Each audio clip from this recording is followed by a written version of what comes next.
ઓમ નમઃ સદેભ્યઃ. ઓમ નમઃ સદેભ્યઃ. ઓમ નમઃ સદેભ્યઃ.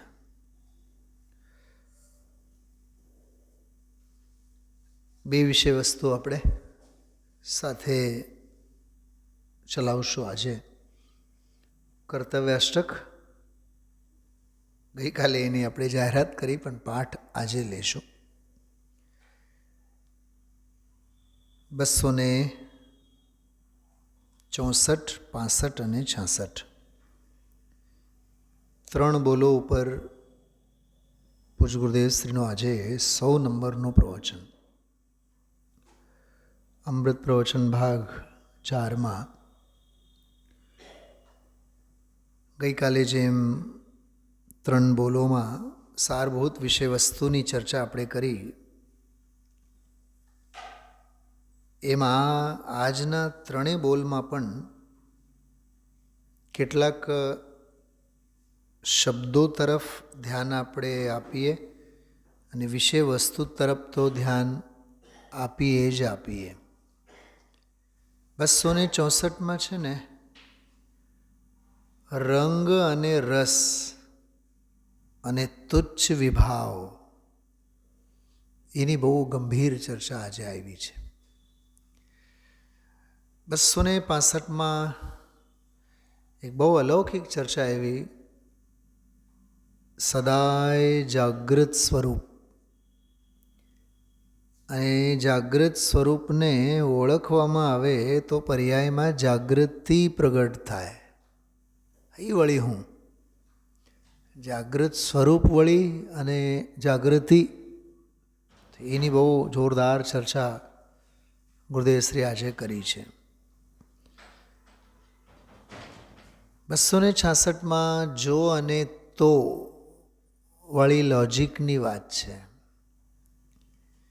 જો જન્મ ને મરણનો નાશ કરીને આત્માનું કલ્યાણ કરવું હોય તો, જો અને તો ગુરુદેવ શ્રી બોલ્યા આ શરત છે.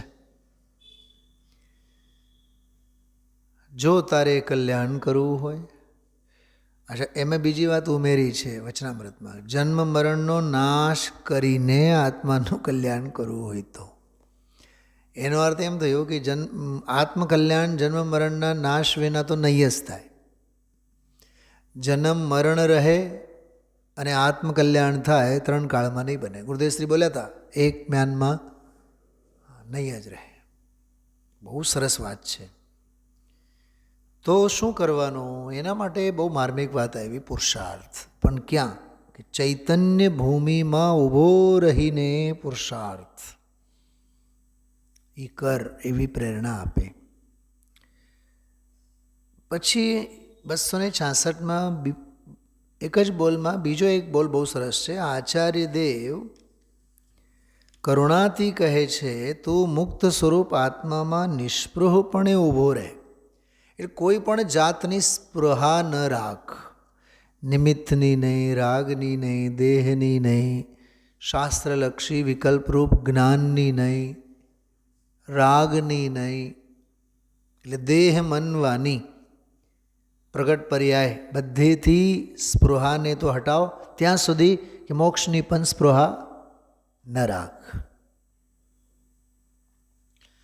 એટલે નિષ્પૃહ બનાવવાની પ્રેરણા આમાં આપે, નિષ્પૃહ થવાની પ્રેરણા.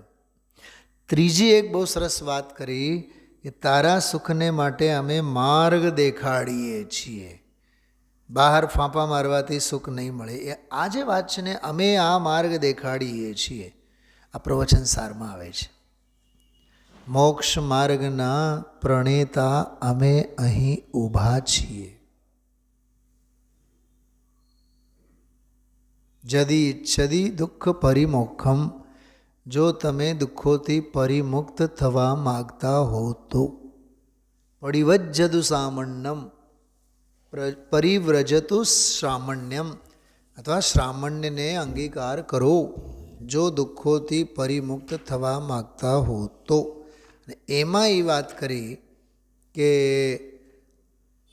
અમે આ નિર્ગ્રંથ માર્ગના પ્રણેતા અહીં ઊભા છીએ.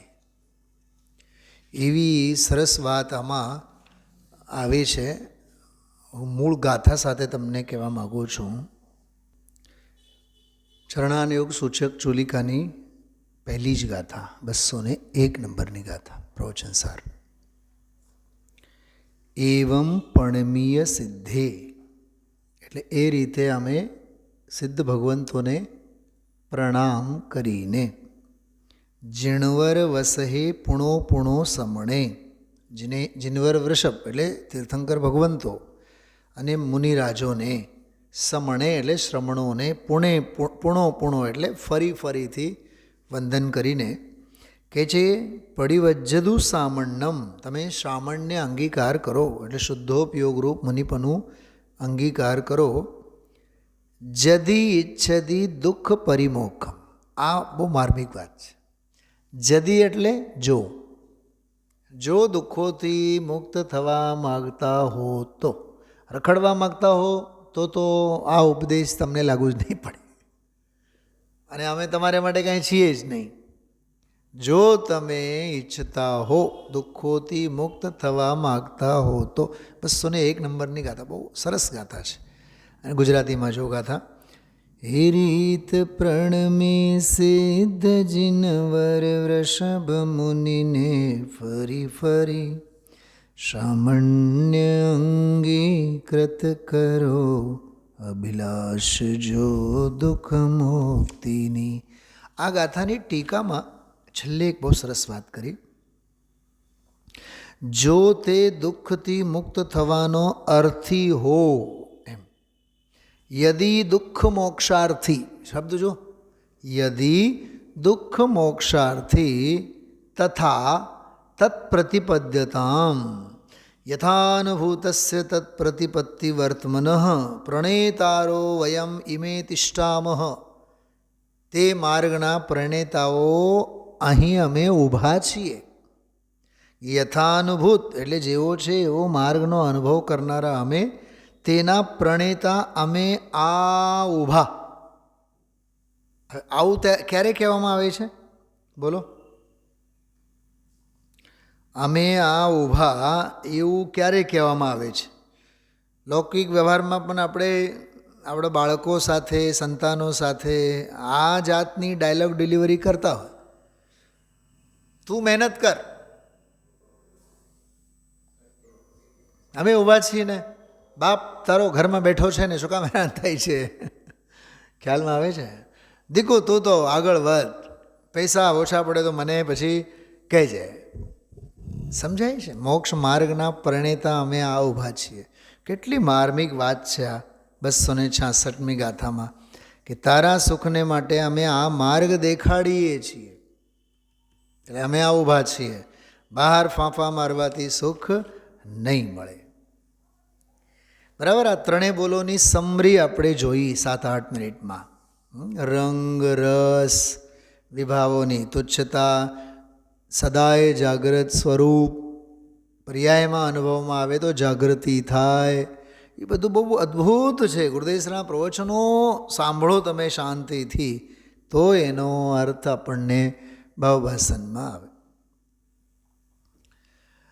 અચ્છા, આમાં 264માં રંગ અને રસની જે વાત કરી, જ્યાં સુધી નિમિત્તનો રંગ, જ્યાં સુધી પરદ્રવ્યનો રંગ, જ્યાં સુધી સ્ત્રી પુત્ર પરિવાર આદિક સંયોગોનો રંગ હોય, ત્યાં સુધી આત્માનો રંગ જીવને નહીં લાગે.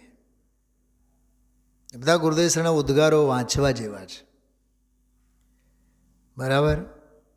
અને પછી તો આમાં તો ત્યાંય સુધી વાત કરી, બહારનો બધો રસ છૂટી જાય તો આત્મા જ્ઞાયક દેવ પ્રગટ થાય. બહારનો રસ છૂટે નહીં તો અંદરનો રસ જળવાય કેવી રીતે, પ્રગટે કેવી રીતે થાય? એટલે જ તત્વનો રસ જીવોને કેમ નથી? તો એનું મૂળ કારણ છે જગતનો રસ છૂટતો નથી. કોરોનાના કાળમાં જિંદગીભર કોઈ દી મંદિરના પગથિયા ન ચડેલા, કોઈ દી શાસ્ત્ર હાથમાં ન લીધેલા, સવારે 2 કલાક 3 કલાક, બપોરે 2 3 4 કલાક, સાંજે 2 3 4 કલાક, 6 6 8 8, એવું લાગતું હતું જાણે ઘરે ઘરે સમોશરણ ખુલી ગયા. અને અંદર અંદર વાતો પણ એવી થાય. સવારે અમે 3 કલાક બેઠા હોય, બપોરે બેઠા હોય, સાંજે બેઠા હોય. સમોશરણમાં એમ જ હોય, 3 વખત સમોશરણમાં વાણી ખરે. તો આ 6 6 કલાક 8 8 કલાક કોરોનાના કાળમાં કેમ એટલો બધો રસ રસ હતો કે નહીં એ તો કેવળી જાણે, પણ ક્રિયાઓ તો થતી. પ્રશ્ન એ છે કે ચલો એ સ્થૂળ ક્રિયાઓમાં આટલો બધો સત્સંગ ઘરે બેઠા બેઠા સાંભળવામાં ક્યાંથી આવ્યો? એ કેમ કે બીજો બધો રસ ઉડી ગયો હતો, ત્યારે છૂટી ગયો હતો. તાળાબંધી થઈ હતી, ત્યાં લોકડાઉન થયું હતું ને. હા, એટલે બહારની ક્રિયા માત્રને તાળાબંધી થઈ તો સત્સંગ અને આ પ્રવૃત્તિમાં એટલો રસ જળવાય. અને ખરેખર જ ઓલી રસવૃત્તિ જ જો ઉડી જાય બહારની, તો પછી આમાં તો ગળાડૂબ થયા વિના નહીં રહે. દાખલો કોરોનાના કાળનો જ.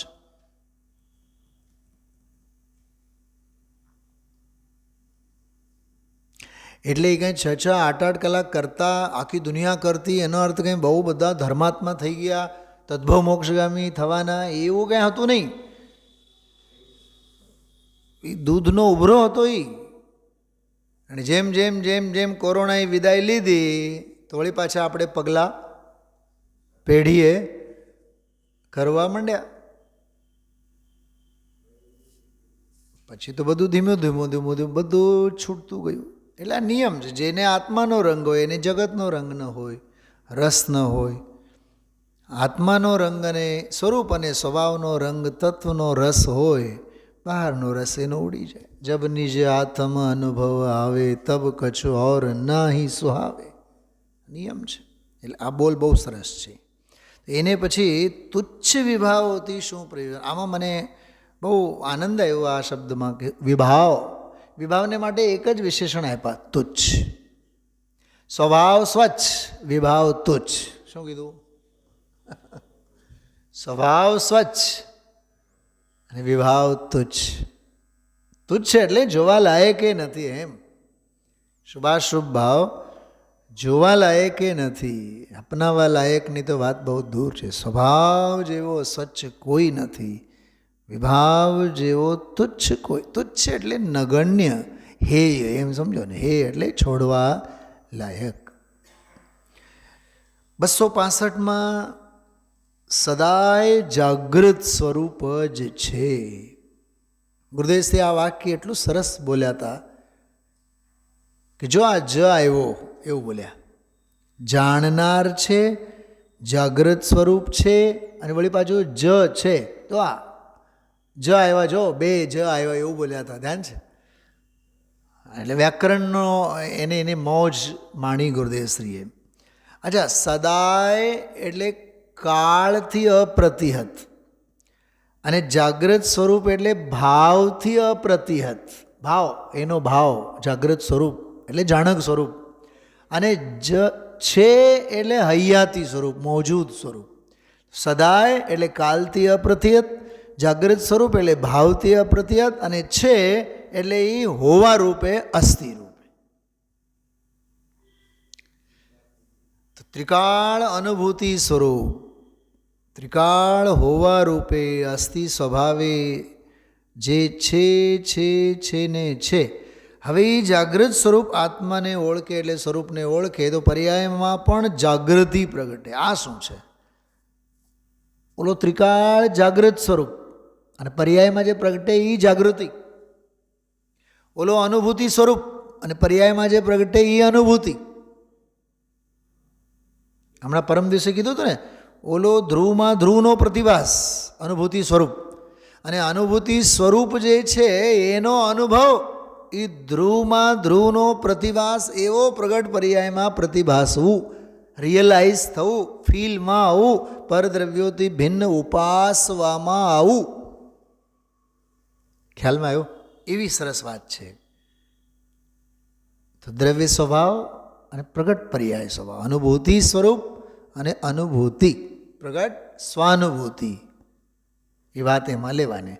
એમાં ગુરુદેવશ્રી બહુ સરસ બધું કમેન્ટ્સ કર્યા છે કે જાગૃત સ્વરૂપ તો ત્રિકાળ છે, તો જાગૃત સ્વરૂપને ઓળખે એ વળી પાછી પર્યાય, ઓળખે એ પર્યાય, પણ એ પર્યાયમાં કાંઈ જાગૃત સ્વરૂપ આવતો નથી એવું બોલ્યા હતા. હવે ઓળખનારી પર્યાય તો ઓલો જાગૃત સ્વરૂપને ઓળખી લે, પણ ઓળખી લેવાથી કાંઈ ઓળખનારી પર્યાય જાગૃત સ્વરૂપમાં ઘૂસી ગઈ એમ નહીં. ઓળખનારની પર્યાયમાંની જાગૃતિ પર્યાયમાં, અને જાગૃત સ્વરૂપ જે છે એ તો છે જ. બોલો નથી, ઘણી વાર હું કહેતો સોનું કોઈ દી એમ કહે કે અમે આ ઘરેણા રૂપે પરિણમીએ એટલે અમને મજા પડે?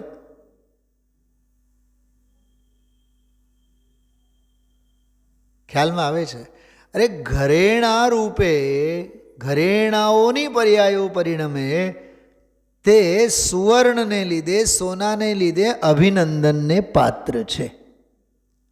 પર્યાયો જે પરિણમે છે એ પર્યાયો દ્રવ્ય ભાવે પરિણમે છે, માટે પર્યાયો અભિનંદનને પાત્ર છે, કેમ કે અભિનંદનીય તો દ્રવ્ય સ્વભાવ છે.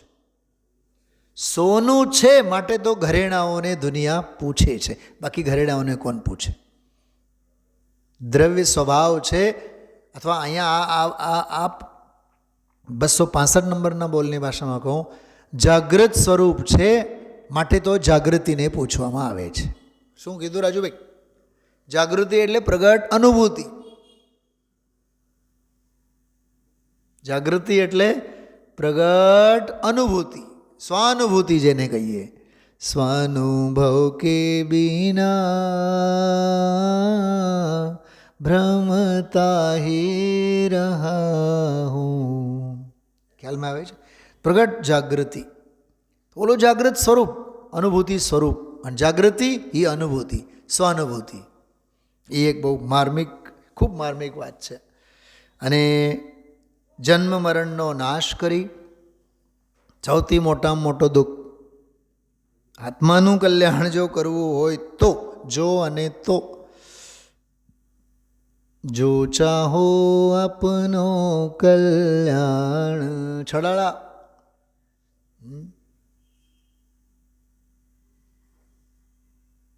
તાહી સુનો ભવિ મન થિર આન, જો ચાહો આપનો કલ્યાણ. બિલકુલ આ જ વાત છે. તેને તમે ધ્યાનથી સાંભળો, જો આત્માનો હિત કરવા માગતા હો તો. રઘુભાઈ, એનો બીજો અર્થ શું થયું ખબર? એનો બીજો અર્થ એમ થયું, જે પોતાનો આત્મકલ્યાણ કરવા માગે છે તે જ પ્રીતિપૂર્વક આ તત્વને સાંભળે છે, એવો એનો અર્થ થયો. જો તમે કલ્યાણ કરવા માગતા હો તો સાંભળો, એ તો ભાષા છે. અને હકીકતમાં છે શું કે જે પોતાનું કલ્યાણ કરવા માગતા હોય તે જ સાંભળતા હોય છે.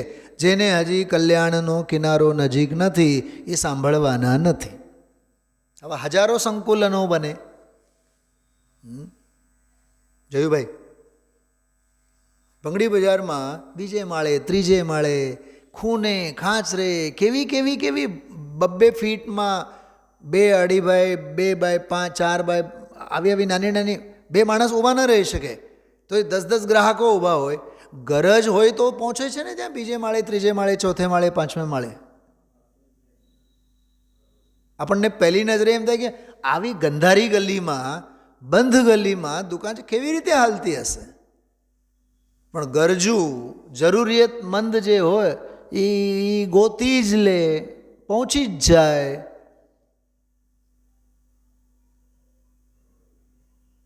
ખ્યાલમાં આવે છે?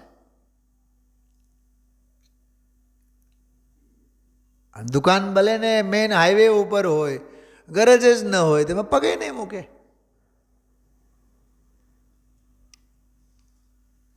આ બધું ગરજની વાત છે. એટલે આમાં કીધું કે જો તમે આત્માનું કલ્યાણ કરવું હોય તો.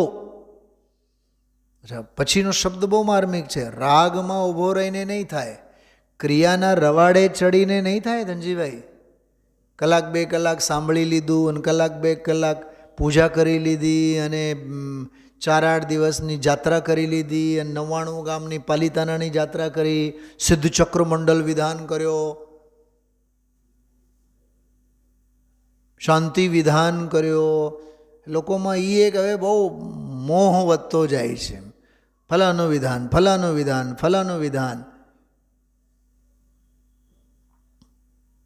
દશાચારો ગતિ કી દયનીય દયા કા કિંતુ યહાં વિધાન. યુગલજી બાબુજી, દયાનો અહીંયા વિધાન જ નથી. ધનજીભાઈ, શું સમજાય છે? દયાનો વિધાન નથી. તું તારી દયા કરી સૌથી મોટી દયા છે. ગાંધીજીની વાત ન કરી આજે બાપુની? સમાજ સુધારણા માટે, બીજાને સમજાવવા માટે જો એક બે ભાવ મારે લેવું પડે તોય અમને મંજૂર. અરે ભાઈ, ભાવ લેવા તો ભાવના ભાવ કરો. ભાવના ભાવ રાગ કરશો તો ભાવમાં રખડવાનો. એ તો ભાવ થવાના ભાવ છે. ભાઈ, આ ભાવ તો ભાવના અભાવ માટે છે, ભાવ કરવા માટેનો ભાવ નથી. ગાંધીજીને યાદ કરીને કીધું છે. તોય દુનિયા કયા નામે ઓળખે? એ ભાવના ભાવ કરનારને માટે મહાત્મા. કેવું પાખંડ લાગે ધનજીભાઈ?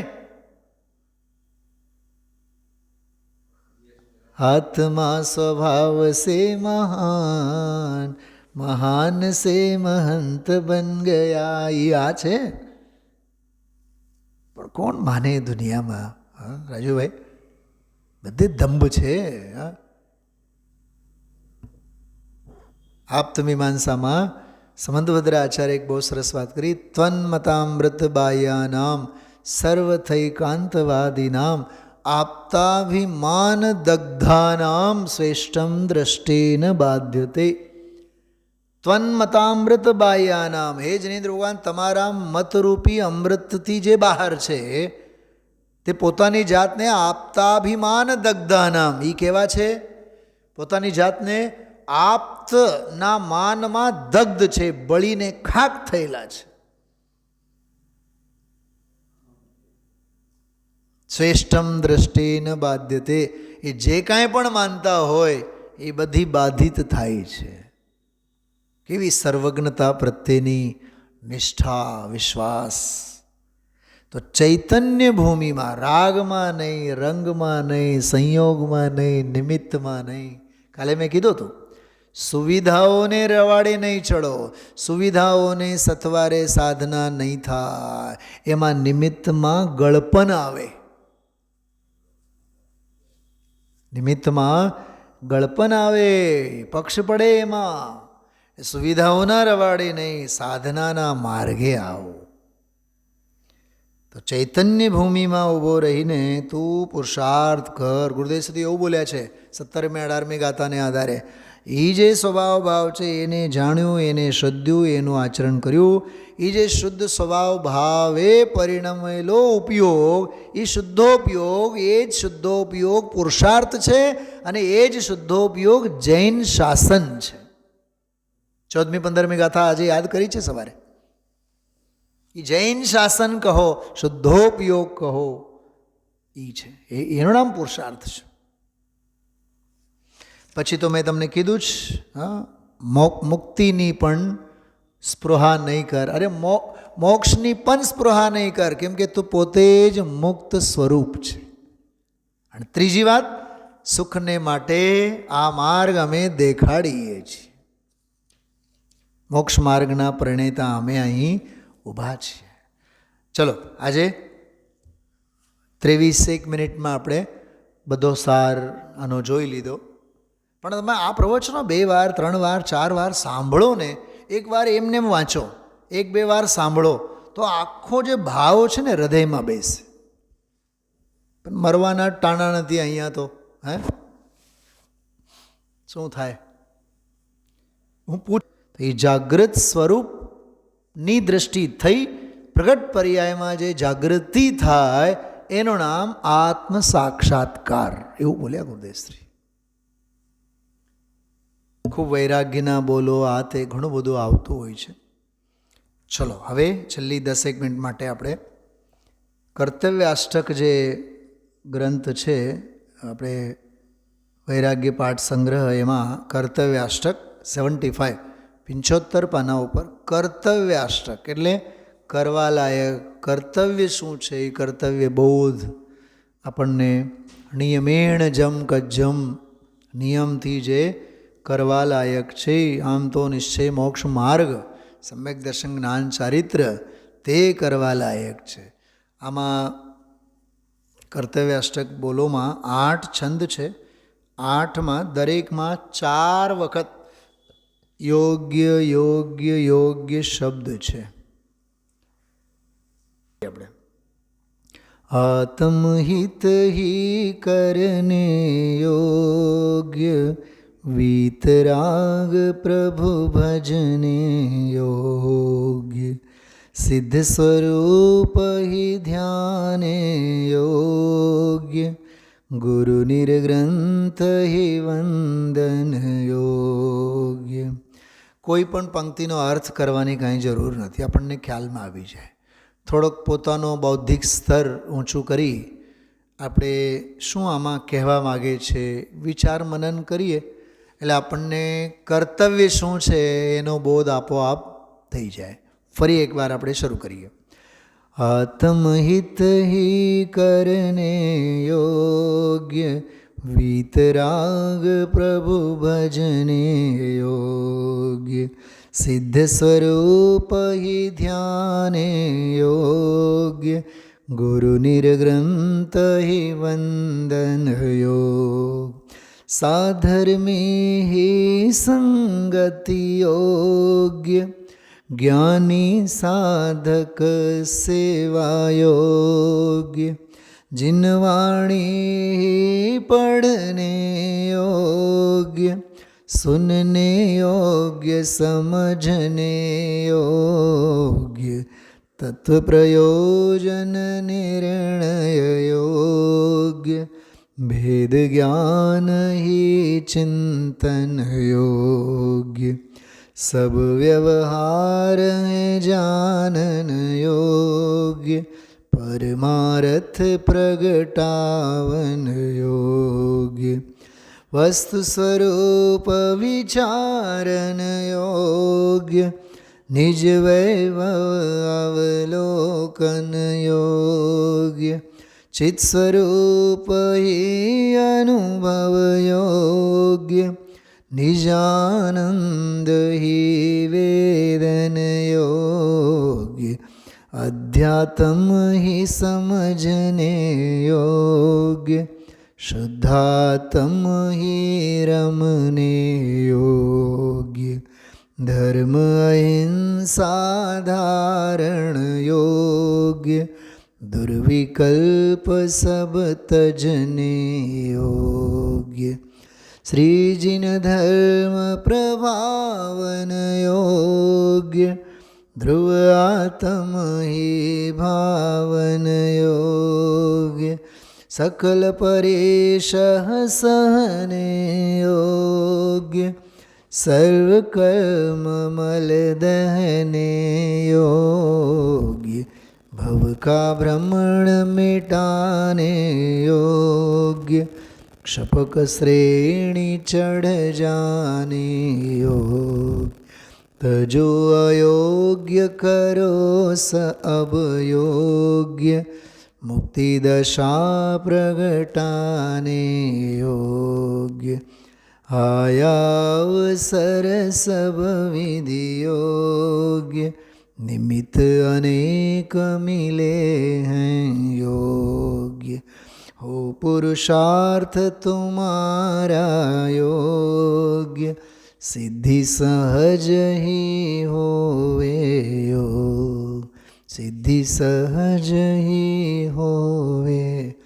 जो શરૂઆતમાં વાત થઈ આત્મહિત ही કરને યોગ્ય, આત્મહિત જ કરવા જેવું છે. અને છેલ્લી લીટીમાં છેલ્લું ચરણ આવ્યું સિદ્ધિ સહજ ही होने योग्य. તો 8 કડીમાં 32 વખત યોગ્યતાના પાયદાન પગથિયા, વ્યવહારના કેટલાક છે, કેટલાક નિશ્ચયના છે, સદાચાર પક્ષે છે, પરમાર્થના પક્ષે છે, આગમ પરક, અધ્યાત્મ પરક, કર્તવ્ય બોધ અદ્ભુત રીતે આમાં કરવામાં આવેલું છે. મૂળમાં એટલું જ છે આદહિદમ કાદવમ, આત્મહિત જ કરવા યોગ્ય છે. आत्महित ही जरूरी है, बाकी सब मजबूरी है। ओम नमः सिद्धेभ्य।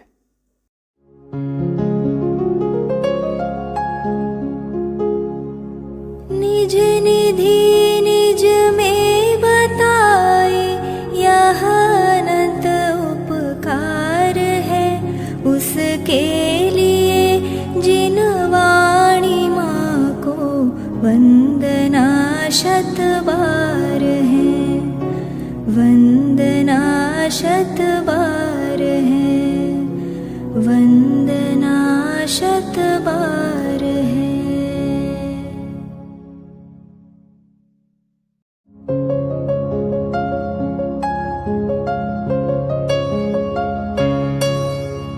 हे जिन वाणी भारती तो ही जपो दिन रैन, जो तेरी शरणा गहे सो पावे सुख चैन। जा वाणी के ज्ञान दे सूझे लोकालोक, सो वाणी मस्तक नवो सदा देत हो ढोक, सदा